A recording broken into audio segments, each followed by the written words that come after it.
कहते हैं हर सन्नाटे के पीछे कोई कहानी छुपी होती है। कुछ कहानियां जो कभी लिखी नहीं जाती, कुछ आवाजें जिन्हें कोई सुनना ही नहीं चाहता। लेकिन जब यही कहानियां रात के अंधेरे में जीवित हो उठती हैं, तो इंसान और परछाई के बीच का फर्क मिट जाता है। आप सुन रहे हैं अनसुनी कहानियां, जो सिर्फ सुनी नहीं जाती, महसूस भी की जाती हैं, जहां डर कानों से नहीं रगों से होकर उतरता है। तो अगर हिम्मत है, आइए तो चले इस सफर पर मेरे साथ। मैं हूं अनजान, आपका दोस्त। और दोस्तों, इस चैनल पर आपको अनसुनी कहानियां मिलेंगी लगातार, क्योंकि आपका भाई आपके लिए पूरी लगन से मेहनत करता है। आपको बस एक छोटा सा काम करना है, लाइक, शेयर और सब्सक्राइब। मुझे यकीन है आप ये जरूर करेंगे, ताकि मुझे नई नई कहानियां लाने का हौसला और आपकी सांसों में उतरने वाले डर को और गहरा करने की प्रेरणा मिलती रहे। तो चलिए शुरू करते हैं आज की अनसुनी कहानी। कहानी सुनाने के बाद कमेंट करें, जरूर बताएं कहानी कैसी लगी, और लाइक, शेयर और सब्सक्राइब करना भूलना मत। रात का अंधेरा अपनी चरम सीमा पर था, इतना घना कि ट्रक की तेज हेडलाइट्स भी सड़क पर बस कुछ ही मीटर आगे देख पा रही थीं।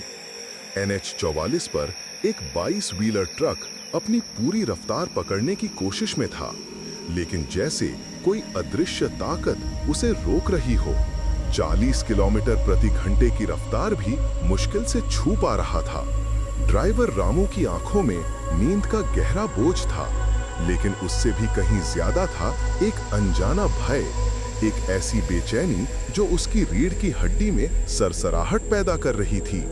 पीछे बैठा उसका चुस्त हेल्पर पिंटू हर पल बार बार पीछे मुड़कर देख रहा था, एक अजीब सी घबराहट में, क्योंकि उसे लग रहा था कि ट्रेलर के भीतर जहां 200 बोरियां हल्दी की भरी थीं, वहां उनके अलावा कोई और भी है, कोई ऐसा जिसकी मौजूदगी सिर्फ महसूस की जा सकती थी, देखा नहीं जा सकता था। लेकिन असली डर तब शुरू हुआ जब गाड़ी का FM रेडियो खुद ब खुद चल पड़ा। कोई धुन, कोई गाना नहीं, सिर्फ एक घिसी पिटी कांपती हुई आवाज, फिर उसी के ऊपर एक गहरी धीमी आवाज, और फिर एक फुसफुसाहट। सब एक साथ एक ही लाइन दोहरा रही थीं। फिर से वही 12:43, फिर से वही 12:43, और उस आवाज के ठीक बाद ट्रेलर के दरवाजे से धातु के खुरचने की वही चुभने वाली ध्वनि। 12:43, वही समय था, वही मनहूस पल जब पिछले 4 बार बिना किसी वजह के उन्हें अपने ट्रक के टायर बदलने पड़े थे। एक ही समय, एक ही जगह, एक ही घटना की पुनरावृत्ति। क्या ये सिर्फ एक इत्तेफाक था या कुछ और कहीं ज्यादा भयानक? बिना किसी भूमिका के ये कहानी आपको सीधा उसी भयावह समय चक्र में ले चलती है, जहां तमिलनाडु का एक दिलेर चालक दल दिल्ली पहुंचने से पहले एक ऐसी रात में फंस जाता है जो कभी खत्म ही नहीं होती। एक ऐसी रात जहां हर पल 12:43 पर रुक जाता है, जब तक कि स्वयं संकट मोचन हनुमान अपने भक्तों की पुकार सुनकर इस दुष्चक्र को तोड़ने के लिए प्रकट नहीं हो जाते। क्या आप तैयार हैं इस रोंगटा खड़े कर देने वाली कहानी के लिए? रामू को गांव वाले प्यार से रामू अन्ना बुलाते थे। 40 पार की उम्र और 18 साल की ड्राइविंग ने उसे सड़क का बादशाह बना दिया था। तमिलनाडु दिल्ली का लंबा और थकाऊ रूट उसके लिए घर का आंगन जैसा था। उसका मानना था कि गाड़ी स्टीयरिंग, अनुभव और हिम्मत से चलती है, आस्था या भगवान भरोसे नहीं। वो अक्सर कहता, भगवान मंदिरों में होते हैं, सड़क पर नहीं। सड़क पर अपनी आंखें और अपनी समझ ही भगवान है। इसी गुरूर ने उसे अनगिनत तूफानों और खतरों से बचाया था, और उसे लगता था कि अब दुनिया में कोई चीज उसे डरा नहीं सकती। पिंटू सेलम के पास के एक गांव का रहने वाला सिर्फ 19 साल का एक फुर्तीला हेल्पर था। उसकी आंखों में सपने थे और दिल में थोड़ी भोली आस्था। वो रामू अन्ना के साथ रहकर जिंदगी के पेच सीख रहा था। उसकी जेब में हमेशा अपनी छोटी बहन की एक तस्वीर रहती थी, जिसे वो बुरी नजर से बचाने के लिए साथ रखता था। रामू का तजुर्बा और पिंटू की ऊर्जा एक बेहतरीन तालमेल था, जो इस रूट पर मशहूर था। 3 अक्टूबर की सुबह उन्होंने सेलम से 200 बोरी कीमती हल्दी ला दी थी, जिसकी डिलीवरी 5 अक्टूबर की सुबह दिल्ली की आजादपुर मंडी में हर हाल में होनी थी। सामान महंगा था, डेडलाइन सख्त थी और 2300 किलोमीटर का रास्ता रोकिमों से भरा था। अगर वे वक्त पर नहीं पहुंचे तो रामू को मालिक के गुस्से से बचना मुश्किल होगा। उसके घर का कर्जा अभी भी बाकी था और पिंटू की बहन की दवाई का खर्च भी उसमें भरा था। उस रात NH 44 पर मौसम अजीब था। आसमान साफ था, पर हवा में एक अप्राकृतिक ठंडक थी जो हड्डियों तक में चुभ रही थी। पिंटू, जो आमतौर पर बतियाता रहता था, उस रात खामोश था। उसने घबराकर कहा, अन्ना, आज कुछ ठीक नहीं लग रहा, मन घबरा रहा है, आप गाड़ी में हनुमान चालीसा चला दो प्लीज। रामू हंस पड़ा, अरे पिंटू, तू भी बच्चा है, इतने सालों से चला रहा हूँ, आज तक कुछ नहीं हुआ, ये सब मन का वहम है। लेकिन पिंटू की आवाज में जो डर था, उसने रामू को भी असहज कर दिया। बच्चे का मन रखने के लिए उसने डैशबोर्ड से हनुमान जी की छोटी सी मूर्ति निकाली, जिस पर अक्सर धूल जमी रहती थी। उसने मूर्ति को कमीज से पोंछा और पुराने कैसेट प्लेयर में हनुमान चालीसा का कैसेट लगा दिया। जैसे ही कैसेट चला, दोनों को थोड़ी राहत मिली, लेकिन ये राहत पल भर की थी। कुछ ही सेकंड में धुन धीमी होती गई और फिर बंद हो गई, और उस खामोशी में किसी ने अंदर से दरवाजा खुरचा। रामू ने साइड मिरर में देखा, सड़क खाली थी, लेकिन पिंटू कांपते हुए बोला, अन्ना, मैंने देखा, एक लाल साड़ी वाली औरत बीच सड़क पर खड़ी थी, आपने हॉर्न क्यों नहीं मारा? रामू के अंदर एक धुंधला एहसास कौन था। किसी ने कहा था कि उस औरत का साया इसी इलाके के पास हुए एक हादसे से जुड़ा है, पर रामू ने कभी ध्यान नहीं दिया था। उसने फिर देखा, कोई नहीं था। कोई नहीं था पिंटू, तू थक गया है, सो जा, ये तेरी आंखों का धोखा है। उसने पिंटू को दिलासा दिया, पर अब उसका खुद का दिल भी जोरों से धड़क रहा था। इसी घबराहट में ट्रक की हेडलाइट्स एक पल के लिए बंद होकर जलीं और सामने किलोमीटर स्टोन पर लिखा था 777, मध्य प्रदेश फॉरेस्ट रेंज का निशान। घड़ी में 11:57 हुए थे। रामू ने सोचा, बस कुछ देर और फिर सब सामान्य हो जाएगा, पर उसे क्या पता था कि यही उसकी जिंदगी का आखिरी सामान्य लम्हा था। जैसे ही घड़ी के कांटे 12:42 से 12:43 पर आए, अचानक ट्रक का वजन बढ़ गया। ऐसा लगा जैसे किसी ने ट्रेलर पर 10 टन का बोझ और डाल दिया हो। ट्रक की रफ्तार 40 से घटकर 10 पर आ गई और स्टीयरिंग अपने आप बाईं ओर खाई की तरफ मुड़ने लगा। अन्ना, ब्रेक मारो, पिंटू चीखा। रामू ने पूरी ताकत से ब्रेक पेडल दबाया, पर पेडल पत्थर की तरह जम चुका था। ट्रक खाई के बिल्कुल किनारे पहुंचकर रुक गया। दोनों की सांसें अटकी थीं, और तभी रेडियो की खामोशी टूटी। एक विकृत घिसी हुई आवाज गूंजी, फिर से वही 12:43, और उस आवाज के साथ ही बाहर से ट्रेलर का दरवाजा खुरचने की कर्कश ध्वनि आई। रामू ने घबराकर पीछे देखा, सब कुछ शांत था। जब उसने वापस सामने देखा तो उसके रोंगटे खड़े हो गए। ट्रक खाई के किनारे नहीं, बल्कि सड़क के बीचों बीच खड़ा था, और सामने वही 777 किलोमीटर का पत्थर चमक रहा था। घड़ी में फिर से 12:42 हुए थे। जैसे ही घड़ी ने 12:43 छुआ, इस बार हल्दी की गंध और भी तीखी हो गई। ऐसी गंध जैसे हल्दी के साथ कोई मांस जल रहा हो। ट्रक एक जोरदार झटके के साथ रुका। रामू और पिंटू के सिर डैशबोर्ड से टकराते टकराते बचे। क्या हुआ अन्ना? पिंटू ने घबरा कर पूछा। रामू कुछ बोलता, उससे पहले ही केबिन की बत्ती अपने आप जल गई। उन्होंने देखा कि ट्रक के भीतर का हर शीशा, विंडस्क्रीन, साइड मिरर, सब पर अंदर की तरफ से हल्दी से सने छोटे छोटे हाथों के निशान छपे हुए थे। ये निशान किसी बच्चे के हाथों के लग रहे थे, और वे अभी अभी बने थे।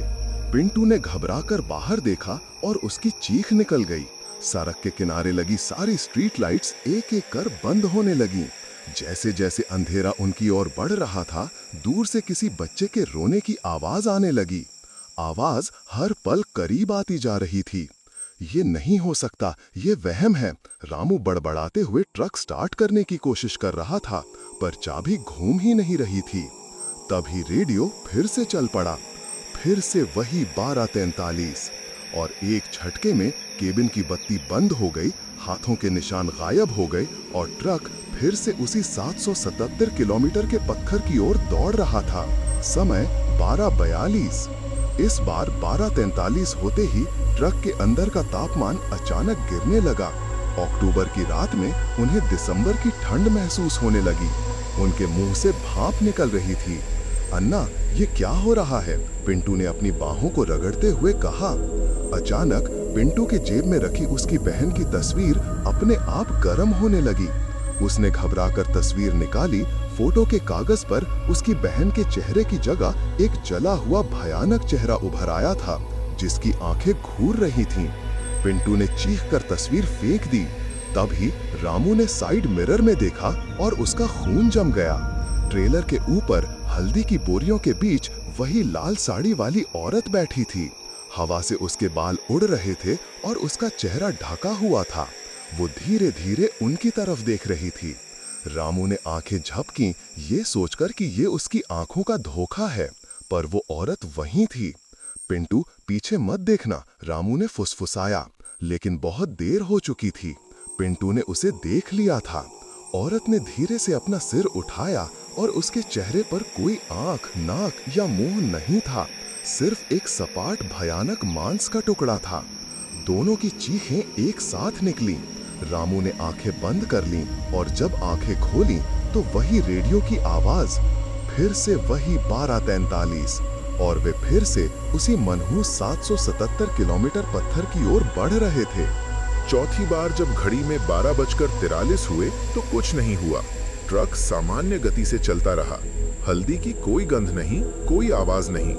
दोनों ने एक दूसरे को देखा। क्या सब खत्म हो गया? अन्ना, लगता है हम निकल गए, पिंटू ने कांपती हुई उम्मीद से कहा। रामू ने राहत की सांस ली ही थी कि उसका मोबाइल बजा। एक अनजान नंबर था। उसने फोन उठाया। दूसरी तरफ से पिंटू की आवाज आई, अन्ना बचाओ, मैं ट्रेलर के अंदर बंद हूँ, यहाँ अंधेरा है, मेरा दम घुट रहा है। रामू ने घबराकर बगल में बैठे पिंटू को देखा। वो वहीं था, लेकिन उसका चेहरा भाव शून्य था और उसकी आंखें पूरी तरह सफेद हो चुकी थीं। उसमें कोई पुतली नहीं थी। उसने धीरे से गर्दन घुमाई और एक ऐसी आवाज में बोला जो उसकी थी ही नहीं, अब तुम भी यहीं रहोगे, हमेशा के लिए। रामू की आत्मा कांप उठी। ये उसका पिंटू नहीं था, ये कोई और था। उसने स्टीयरिंग से नियंत्रण खो दिया। ट्रक लहराने लगा। तभी सामने सड़क पर वही लाल साड़ी वाली औरत खड़ी हो गई। इस बार वो और भी करीब थी। उसने एक टूटी हुई घड़ी हवा में लटका रखी थी।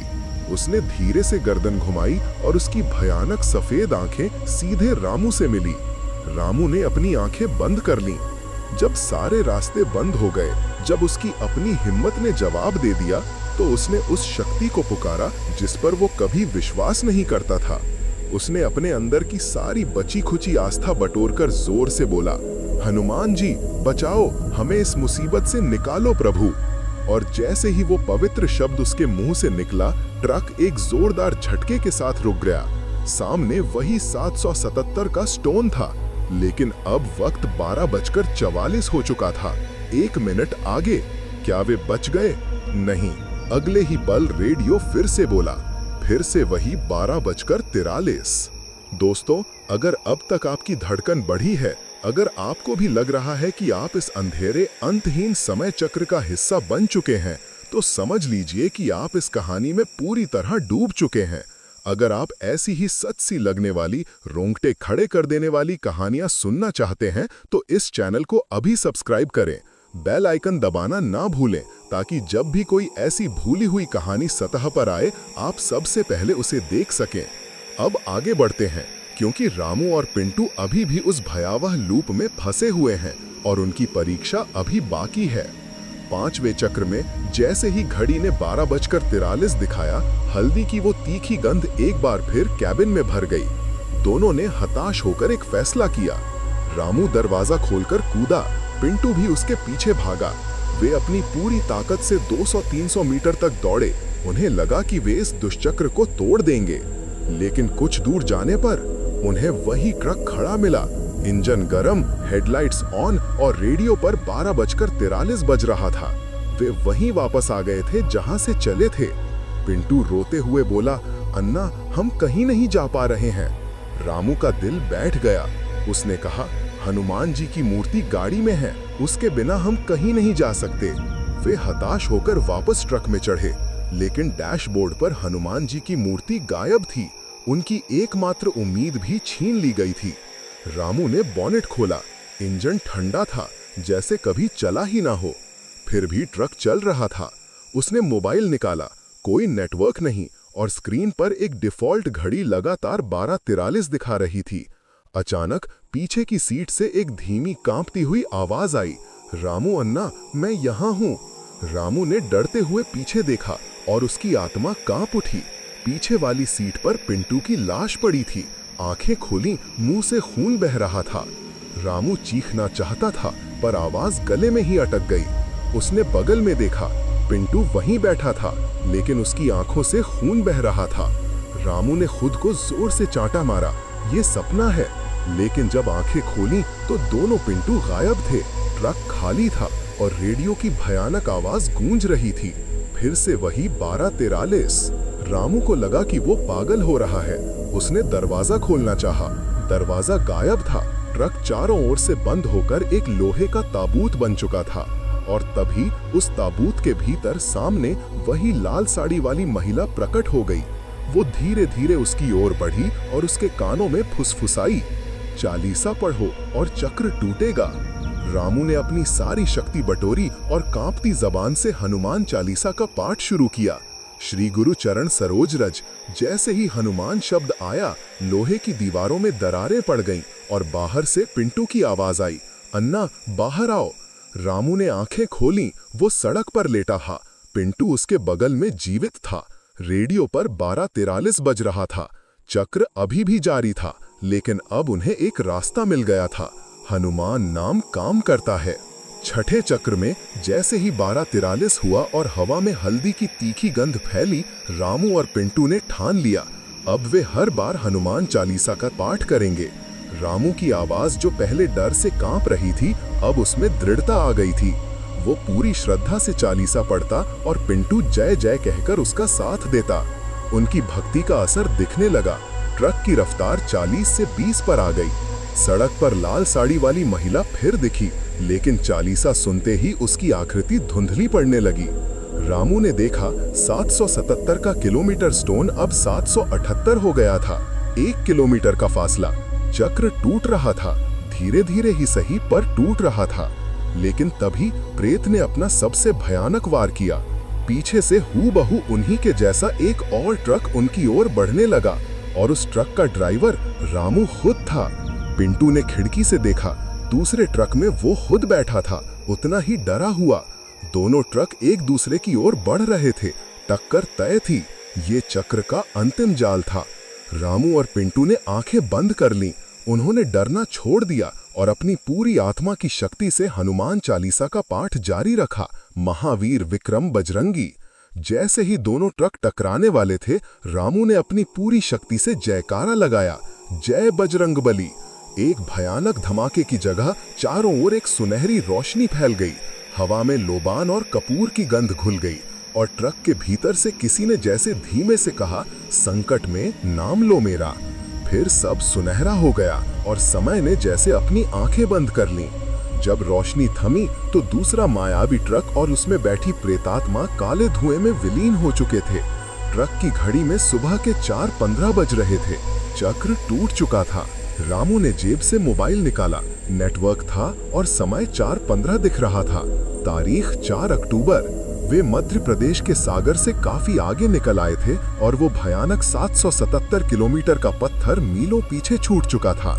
रामू ने पिंटू की ओर देखा, जिसकी आंखों में श्रद्धा के आंसू थे। पिंटू, तू ठीक है? पिंटू ने बस सिर हिलाया। अन्ना, हम बच गए, साक्षात प्रभु ने हमें बचाया है। रामू ने डैशबोर्ड की ओर देखा। हनुमान जी की छोटी सी मूर्ति अपनी जगह पर वापस थी और मूर्ति के चरणों में एक ताजा गेंदे का फूल रखा था, जिसकी सुगंध पूरे कैबिन में फैली थी। एक ऐसा फूल जो उनके पास था ही नहीं, ये भगवान का प्रसाद था। रामू ने मूर्ति को श्रद्धा से माथे से लगाया और पिंटू से कहा, आज से पिंटू, हर यात्रा से पहले चालीसा पूरी होगी, पूरी श्रद्धा से। उसकी आवाज में अब गुरूर नहीं, सिर्फ एक नम्र शुक्रगार था। कहते हैं उस रात के बाद रामू, अन्ना और पिंटू दिल्ली समय से पहुंचे। उन्होंने सामान उतारा और मालिक को गाड़ी की चाबी सौंप दी। फिर दोनों चुपचाप चले गए। उन्हें फिर किसी ने नहीं देखा। लेकिन आज भी अगर NH 44 पर रात के 12:43 पर कोई ट्रक गुजरे तो रेडियो अपने आप चालू होकर एक कहानी सुनाता है। एक आवाज, मैं रामू हूँ, मैंने देखा था संकट मोचन को अपने सामने।